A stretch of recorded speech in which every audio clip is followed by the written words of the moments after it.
Assalamu алейкум, баршаңызға қайырлы күн.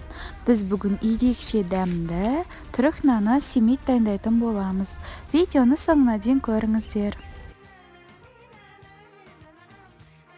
Жылы сүтімізге суымызды құйып, 3 ас қасық қант саламыз және 1 ас қасық дрожжымызды салып араластырып, бетін жауып қоямыз. Көпіріп бастаған кезде тұзымызды салып, 3 ас қасық су майымызды құйып араластырамыз. Ұнымызды илектен өткізіп, қамыр илейтін боламыз.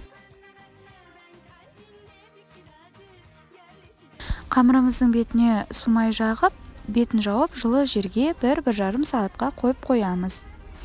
Күнжутуымызды табаға қуырып аламыз, қызарғанша жақсылап қуырамыз. Ашыған қамырымызды иілеп, теңдетіп бірнеше бөлікке бөлеміз. Және екі қамырды бірдей етіп ұзынша қылып созамыз.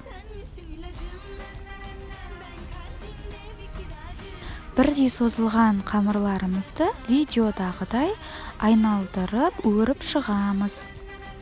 Тығыздап және екі ұштарын біріктіреміз. Сироп дайындап аламыз. 1 ас қасық балымызға 100 мг су құйып, балымызды суда жақсылап ерітеміз.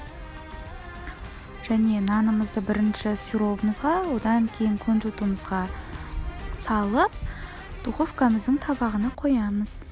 Алдымен 250 градуста 10 минут, одан кейін 190 градуста 10 минут пісіріп аламыз. Біздің жұмсақ, дәмді әрі ерекше нанымыз дайын болды. Барлықтарыңызға жасауға кеңес берем. Астарыңыз дәмді болсын.